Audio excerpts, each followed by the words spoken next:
8:01 de la mañana, 7:01 en las Islas Canarias. Muy buenos días a todos aquellos que se incorporan hasta ahora, la tercera hora ya de programa de Es la Mañana de Federico en Es Radio. Yo soy Rosana Laviada. Reciban un cordial saludo en nombre de todo el equipo que hace posible este programa, que les va a acompañar hasta las 12 del mediodía, como siempre, a partir de las 10:15, 10:20, con Isabel González. Déjenme que les cuente cómo está el tiempo. Ya se ha ido Claudia, la borrasca Claudia, y comienza el frío. Ya tenemos las primeras mínimas bajo cero que se registran este otoño e invierno, y nos situamos en Soria, allí 2 grados bajo cero. Es la mínima, un día como hoy. La máxima en Santa Cruz de Tenerife, también en Las Palmas de Gran Canaria. Allí se han instalado ya en esa temperatura invernal canaria que tanto nos gusta, 24 grados. Y hoy solamente esperamos lluvias débiles e intermitentes en Baleares, en Melilla y en el Cantábrico. Alerta en el litoral catalán, también en Baleares, por fenómenos costeros, ya saben, vientos, fuerte oleaje, y en el resto del país, de momento, tiempo estable. En el centro de la península, 3 grados, vamos camino de los 13.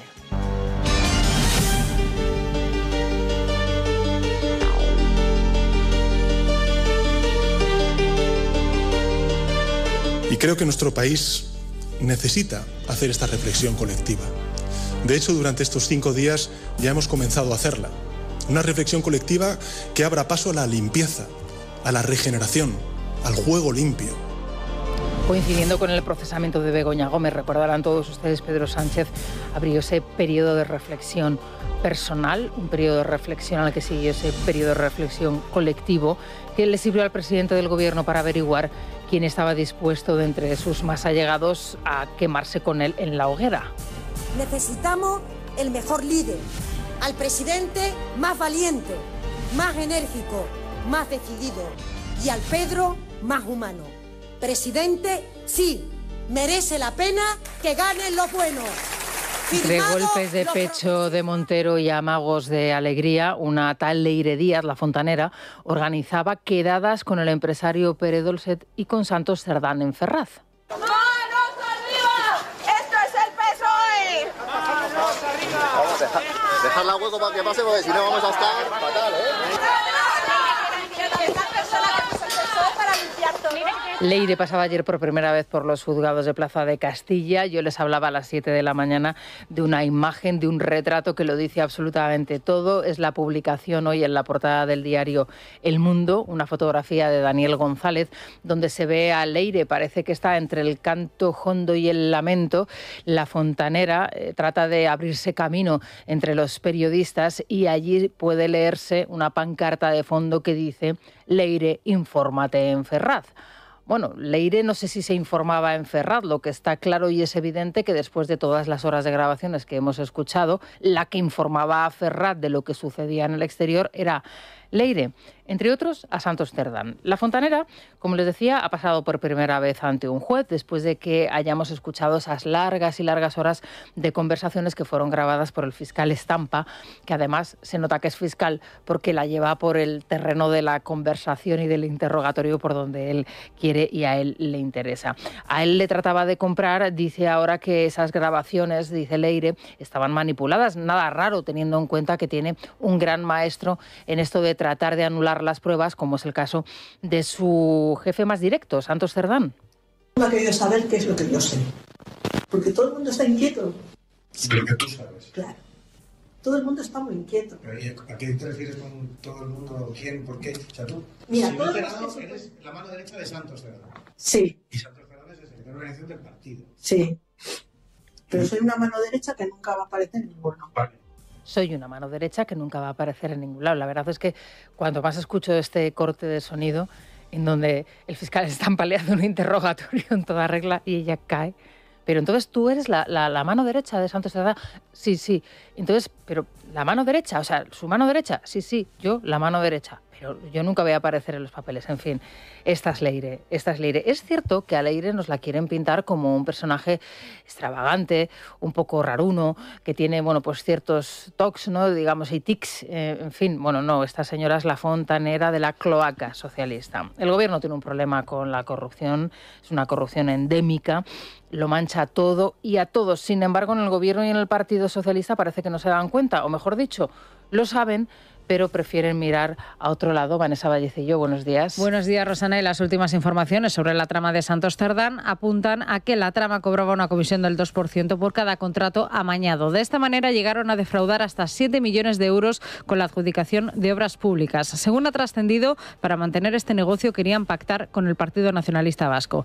Estas novedades implicarían a los 2 últimos secretarios de organización del partido y el nombre de uno de ellos, el de Antonio Hernando, salía ayer a colación en la Audiencia Nacional. Durante su declaración ante el juez, tanto Pérez Dolcet como Leire Díez le situaron en varias reuniones de la trama. Ante los indicios de financiación irregular en el partido, que ya investiga la Audiencia Nacional, la estrategia en las últimas horas ha sido la de dominar el relato. La portavoz de la Ejecutiva Federal, Montse Mínguez, echa balones fuera, mientras Ángel Víctor Torres hace gala de su cercanía con el presidente del Gobierno. Sánchez, mientras tanto, ha disfrutado los últimos días, ajeno a todo, de unos días de deporte en bicicleta por la montaña de Vaqueira junto a su mujer, Begoña Gómez. Así lo atestiguan las fotos que hoy publica OK Diario. El Partido Socialista no es la Gürtel es el Partido Popular. Aquí no hay condenas, aquí no hay sedes pagadas en B. Y aquí tampoco lo que no hay es la kitchen. No hay ni policías patrióticas para destruir pruebas, ni para buscar o para fabricar pruebas falsas contra rivales políticos. Él me conoce bien y solo puedo decir que en todo el proceso, en los peores momentos incluso, cuando se me acusaba de estar con mujeres explotadas sexualmente, a mí quien me llamaba para animarme era mi mujer. Eran mis hermanos, la gente que me conoce y el presidente del gobierno, porque también me conoce. Tremendos, pero es cierto también que, bueno, tampoco parece que está apareciendo el grueso de lo que debería aparecer, ¿no? Pero por lo tanto estamos yo creo que todos los grupos políticos un poquito ojo a visor. 8:08 de la mañana, 7:08 en las Islas Canarias. Miguel Ángel Pérez, ¿qué tal estás? Buenos días. Muy buenos días, Rosana. Aunque sea brevemente, vamos a tratar de poner al día la situación en los juzgados. Leire Díez, esa mujer, bueno, ¿qué sensación te llevaste ayer después de ver al personaje comparecer por primera vez ante el juez? Bueno, la verdad es que la entrada ya fue accidentada, ¿no?, de Leire Díez a los juzgados, porque obviamente pues entró rodeada por una nube de medios de comunicación, casi se cae porque se dio contra la verja de un parquecito que hay en la entrada y en los juzgados de instrucción de Plaza Castilla, y la verdad es que muy en su línea, ¿no? Yo, hablando con algunas fuentes que estuvieron presentes en la declaración, me destacaban la tranquilidad absoluta y la sonrisa enigmática, incluso por momentos macabra, que tenía Leire Díez en sede judicial. O sea, es un auténtico personaje, Leire Díez. Sí, claro, es verdad. Lo decía yo antes, que nos están tratando de pintar precisamente a Leire Díez como una especie de meme, ¿no?, de caricatura, una mujer extravagante, extraña, con cierto enigmática, ¿no? Pero bueno, la realidad es que es la cloaca, ¿no? Pura y dura. O sea, son la cloaca, tanto Leire Díez como Javier Pérez Dolcet, y bueno, al final su declaración de ayer yo creo que lo acreditó, ¿no? O sea, tanto todo lo que dijo Javier Pérez Dolcet como lo que dijo Leire Díez, pues se demuestra que efectivamente pues eran la cloaca de Pedro Sánchez, siempre lo decimos, no la cloaca del PSOE, sino de Pedro Sánchez. Obviamente su coordinador en esta historia pues era su mano derecha, Santos Cerdán, el secretario de organización del PSOE, pero obviamente todos los objetivos que tenían encima de la mesa pues eran objetivos para beneficio de Pedro Sánchez, del presidente del gobierno, y así operaban, ¿no? Y desde luego pues uno de los detonantes, como se puso de manifiesto ya desde hace unas semanas, fue efectivamente la imputación de Begoña Gómez, y a partir de ahí fue cuando ya el grupo clandestino de cloacas de Pedro Sánchez se puso al 100%. Eso parece que está aclarado. Hay otra cuestión que, bueno, dice mucho del rostro que tiene esta mujer, ¿no? Es plantarse delante del juez e insistir en su papel como periodista, cuando esta señora no trabaja para ningún medio de comunicación y obviamente lo que está realizando no es ningún tipo de investigación periodística. Pero me sorprende sobre todo la declaración, Miguel Ángel, a ver si tú nos puedes aclarar por qué Pérez Dolcet indica el nombre y además tiene tanto interés de Antonio Hernando. Bueno, al final es uno de los miembros que hay en esta historia que se había quedado en un segundo plano, y a mí me parece que es una forma también de la cloaca de presionar, ¿no? Como decir, sabemos muchas cosas, hay datos que a lo mejor de momento nos guardamos, pero que sepáis que si nos ponemos a hablar, pues pueden empezar a salir muchas personas perjudicadas del entorno directo de Pedro Sánchez, y yo creo que es un aviso a navegantes, ¿no? Y desde luego pues Antonio Hernando, que es una persona de la máxima confianza de Pedro Sánchez, afloró ayer en esas declaraciones y es un aviso a navegantes de que, ojo, si nos dejáis caer, si no nos protegéis, pues sabéis que sabemos mucha información que os puede afectar, que puede afectar al mismísimo presidente del gobierno, y entonces yo creo que fue una auténtica advertencia por parte de las cloacas. Es muy curioso porque tanto Antonio Hernando como Óscar López son dos personas que estaban dentro de Moncloa, que salen en esa primera reestructuración y que luego vuelven otra vez a ser acogidas en el seno paterno, podríamos decir, de presidencia de gobierno. Bueno, justo ayer cuando acabábamos de hablar contigo, Miguel Ángel, aparecía publicado en el Confidencial esa información sobre ese nuevo informe que atañe a Santos Cerdán, esa trama del 2%. ¿Qué más sabemos al respecto? Bueno, lo que se sabe, Rosana, es que el informe de la UCO patrimonial sobre Santos Cerdán, que ya fue encargado por el juez Leopoldo Puente hace unos meses, está prácticamente finalizado. Podría ser cuestión de días o de horas que se conociera ese informe patrimonial, y efectivamente pues en ese informe pues se van a poder poner negro sobre blanco algunas de las afirmaciones que ha hecho ya la UCO sobre el cobro de comisiones por parte de Santos Cerdán a cambio de adjudicación de obra pública, a pesar de que los agentes han sido vilipendiados desde el gobierno, ¿no? Por un poco más diciendo que ha sido una investigación prospectiva, que no tenían pruebas.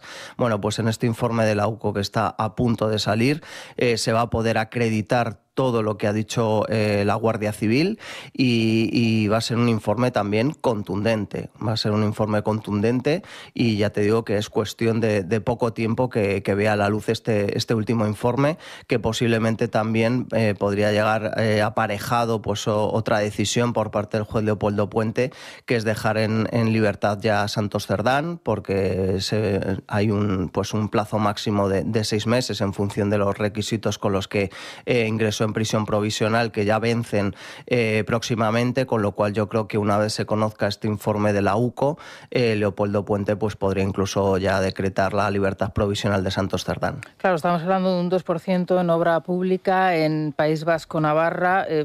Estos suponen millones de euros. Nos recordaba ayer mucho a esa trama del 3% en Cataluña.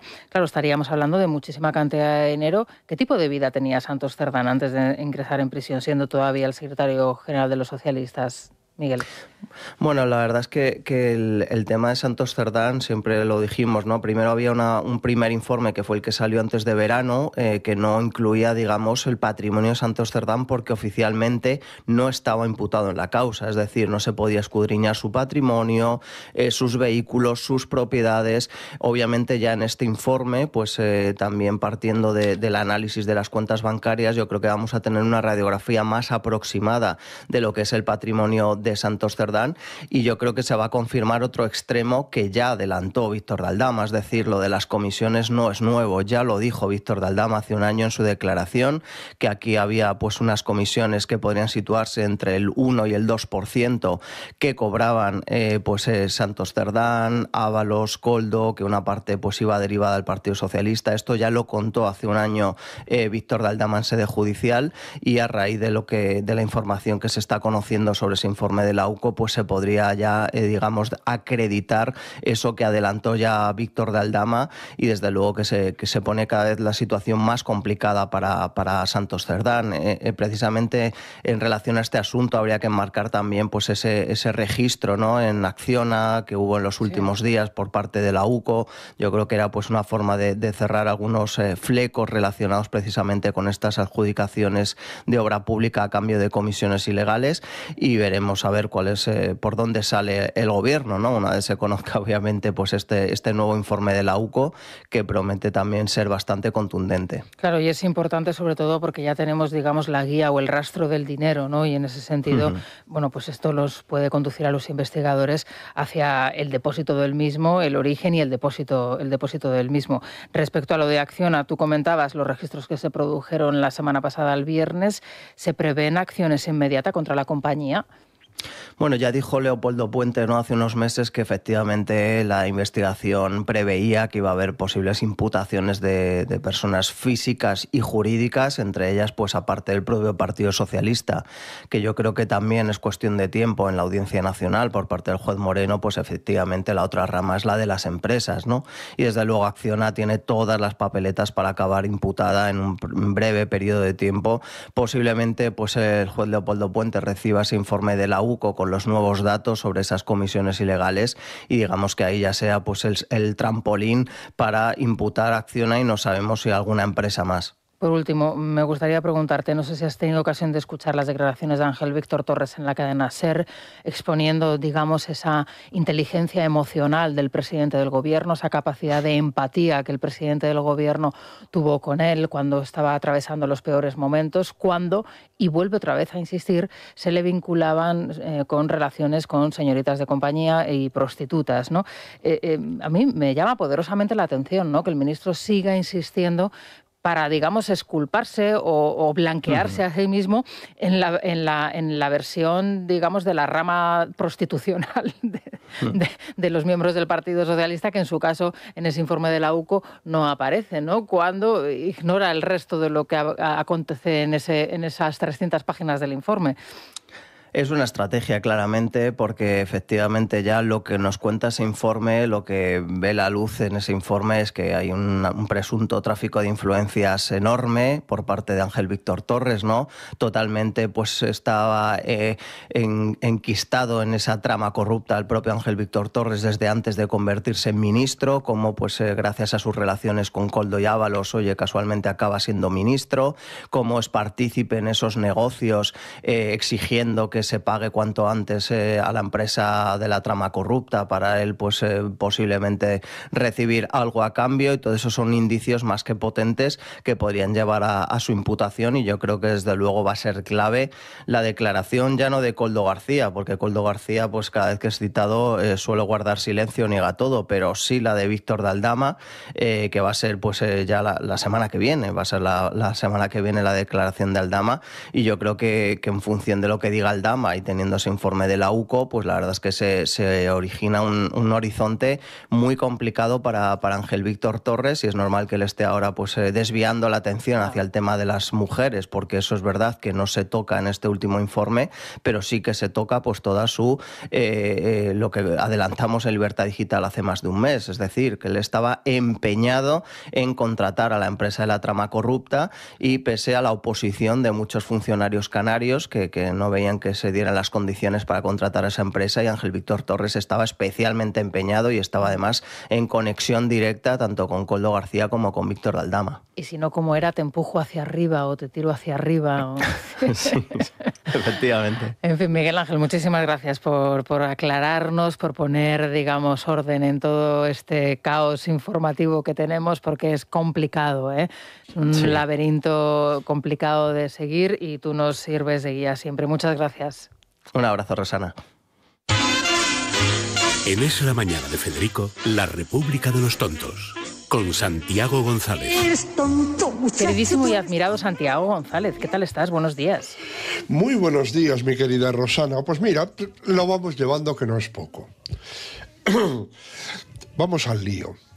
Yone Belarra tiene una peculiaridad fascinante en su dialéctica parlamentaria, que es la de meter en su discurso la hipótesis de que es tonta. Allá en los tiempos de Rajoy preguntó al presidente del gobierno: ¿usted cree que somos tontos? A lo que Mariano Rajoy respondió: si yo creo que son tontos, con su permiso no voy a responder a esa pregunta, porque tampoco se trata de generar aquí un mal ambiente. Me acuerdo perfectamente. Sí. Estuvo es que magistral. Ella debió guardar en su memoria ese bofetón dialéctico para no volver a correr la misma suerte, pero no lo hizo. Hacía falta Yone Belarra para salvar la cara a Carlos Mazón, bastante inútil y ayer compareciente. He sido ministra del gobierno de España, no nos tome por tontos, como si en el gobierno de España no se pudieran encontrar tontos a tutiplén. Durante su comparecencia en la comisión, Mazón aplicó a Belarra el mismo trato que Sánchez o Bolaños aplican a sus interpelantes del PP, formularles preguntas en lugar de responder a las que les plantean ellos. Guaje Salvaje reproducía este diálogo. Mazón: ¿conoce el protocolo de Es Alert? Imagino que lo habrá leído. Yone Belarra asiente. Mazón: lo habrá visto, ¿es así? Yone Belarra vuelve a sentir. Mazón: pues es imposible, no existe. Madre mía. Hubo después este sujeto que Rufián. es Rufián quiso salvarle la cara a Yone Belarra y dijo: mire si existe, este es, dijo enseñándole un papel que en realidad era un pliego de un contrato de las alertas, pero que no tenía nada que ver con el inexistente protocolo de Es Alert, por lo que le había dicho esto. Bueno, Guaje Salvaje añadía una valoración adecuada. Él es indefendible, ella una inútil. Ayer fue muy destacable el variado florilegio que dedicaba Gabriel Rufián a Carlos Mazón durante la comparecencia, excesivo incluso para los niveles del Congreso. Tú lo has dicho muy bien antes. Usted es un homicida, usted es un psicópata, usted es un inútil, usted es un incapaz y un miserable. Y se lo dice un miserable que hace honor a su apellido y que durante el ahogamiento de 237 españoles, 229 en la Comunidad Valenciana, aprovechaba el tiempo para saltar Radio Televisión Española con el resto de la chusma parlamentaria de Pedro Sánchez. Y Atalanta comenzaba. Lo del Rufián contra Mazón es el linchamiento a un moribundo por parte del cobarde que alancea al moro muerto. No da más asco porque su trayectoria todavía nos ofrecerá más de su abyección. Qué bien puesto ese apellido. Así aprende a ganarse el sueldo. La incompetencia manifiesta de Carlos Mazón no necesita insultos demagógicos. Argumentos sí, pero en una comisión no se insulta. Pues razón que le sobra. Marta Sevilla pone las cosas en otro contexto. Cuelga una foto en la que el justamente apodado Rufián se abraza estrechamente con el terrorista Otegi y reproduce estas palabras: usted es un homicida, usted es un psicópata, usted es un inútil, usted es un incapaz y un miserable. Ah, no, espera. El capitán general de los tercios comentaba el lance recién descrito. Gabriel Rufián es un demagogo, un impresentable, siempre buscando su momento de gloria, cebándose con el árbol caído. ¿Sabes qué pasa, Santiago? Perdona que te interrumpa, que Nada. ya hemos pasado por esto. A ver, una cosa es que se le exijan responsabilidades a Mazón, que yo creo que las está sí. dando. Otra cosa es insulta. Y el linchamiento, es que esto ya lo hemos vivido con una alcaldesa valenciana, precisamente. Es que yo me estaba repasando hoy la crónica tras la muerte de Rita Barberá, de Galiacho, en el diario El Mundo, y se te ponen los pelos de punta, ¿eh? Se te ponen los pelos de punta porque, claro, es verdad que Rita Barberá sufre una persecución, amenazas de muerte, insultos, vejaciones, el abandono de su partido durante muchos meses antes de que falleciese en aquel hotel frente al Congreso de los Diputados, recordarás. Sí, me acuerdo perfectamente. Y además es que se lo fueron a hacer. Yo creo que la razón fundamental es que Rita Barberá fue una alcaldesa que fue alcaldesa durante 4 mandatos consecutivos por mayoría absoluta. Y eso no lo pudieron soportar. Es un caso único. Bueno, único no. Hay otro, el de Paco Vázquez en La Coruña, que fue también alcalde. Esto no consiste en... Aquí no vamos a defender ahora a Carlos Mazón porque le hemos exigido responsabilidades desde el minuto 1, pero Carlos Mazón ha dimitido. Carlos Mazón ya no es presidente valenciano. Carlos Mazón está compareciendo, y además de manera voluntaria, en muchas comisiones, entre otras la de su propio Parlamento en Valencia y la comisión que hay en el Congreso de los Diputados. Él está pagando primero con su carrera política y luego, lógicamente, está dando explicaciones allá donde se le están pidiendo. ¿Le vamos a linchar también a Carlos Mazón? Eso es verdad. No, pero sobre todo que es que lo que llamaba la atención en la comisión de ayer del Congreso es la nula mención que se hizo de las indudables responsabilidades del presidente del gobierno por dejación, desde su librarse de la agenda para pasear con su señora por Bombay en la India, en vez de volver inmediatamente, que para eso tenía el Falcon, y después, pues no sé, es que tardar 4 días en enviar al ejército, en fin, todo el desastre que fue la intervención del gobierno en la Dana de Valencia. Bueno, Pedro Otamendi, que es un clásico en la zona noble de nuestra República, acotaba una declaración de Pedro Sánchez. El gobierno no ha parado de trabajar para mejorar la vida de la gente de a pie. Ahí están los resultados. Y Otamendi describía los resultados. 4.300.000 personas están en riesgo de exclusión severa en España. España lidera los índices de pobreza infantil de la Unión Europea con casi un 30%. España lidera la inflación entre los grandes de la Unión con el triple de la que tiene Francia. España es el segundo país europeo con mayor caída del salario real en la crisis inflacionista. España es la potencia europea donde más han subido los alimentos, el 28% en 3 años. Los resultados del socialismo. Otelo Kip comentaba lo que dijimos ayer del abuelo del galgo de Paiporta, Mateo Pérez Castejón, que fue denunciado por el bando republicano a causa de haberse dado el piro, o como dicen los taurinos, haber tomado el olivo y pasarse al bando nacional alistándose en la Legión. Y comentaba con mucho acierto, lo de salir por patas en la zona de Levante debe de ser algo genético. Pues sí. Edurne Uriarte lo comentaba así. Sánchez lleva años llamando franquista a la derecha, mientras oculta a su abuelo franquista y condecorado por Franco, otro socialista de ilustre pasado franquista que llama franquistas a los demás. Manuel Mostaza, la frase clave cuando el presidente dice gobernaremos sin el Parlamento. Gobierna con unos presupuestos generales que aprobaron unas Cortes que ya no existen. Es una anomalía democrática del libro. Si no es capaz de presentar presupuestos, váyase. No puede gobernar, como usted mismo le explicó a Rajoy, debió añadir. Bueno, muy acertado, desde luego, Manuel Mostaza. Pues sí, muy acertado. Sí, a mí eso porque dice, es que está gobernando con unos presupuestos generales que le aprobaron unas Cortes que ya están desvanecidas desde el año 23. Oye, ¿sabes que ahora en unos instantes vamos a recibir aquí a Eduardo Inda? No sé si has tenido ocasión de echar un vistazo a OK Diario, las fotografías de la pareja presidencial haciendo mountain bike en Lérida. Sí. Bueno, pues que los escoltas están asombrados porque Begoña, por lo visto, está tronada con la bicicleta, que es que no la pueden seguir. Bueno, pues aquí tenemos otra ocaña. Dice, el presidente y la pentaimputada son amantes de este deporte y no es la primera vez que lo practican en el Valle de Arán.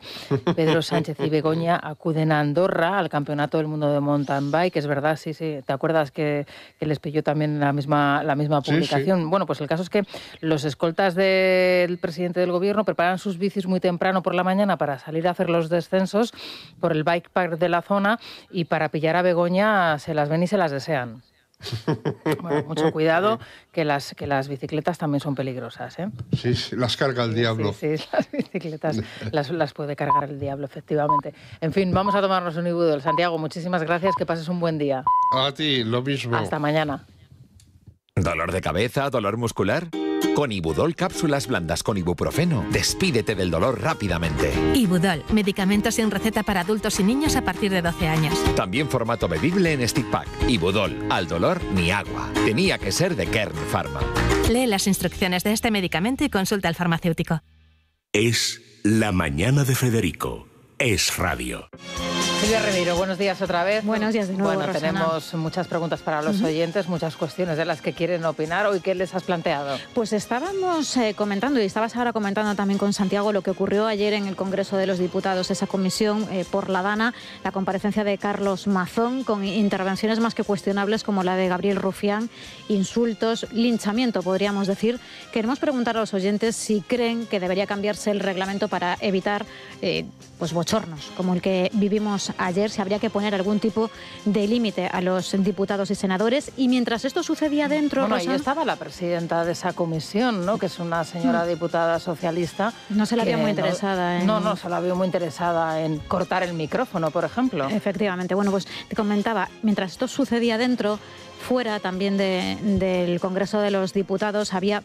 No sé si era un grupo de víctimas y un grupo de activistas que estaban haciendo lo mismo que los diputados de la Esquerra o del Partido Socialista con Carlos Mazón. Bueno, pues queremos preguntar hoy, conocer la opinión de los oyentes sobre lo que pasó tanto dentro como fuera de la Cámara Baja. ¿Qué es lo que les parece? Y luego, sobre todo, claro, viniendo de las personas que vienen.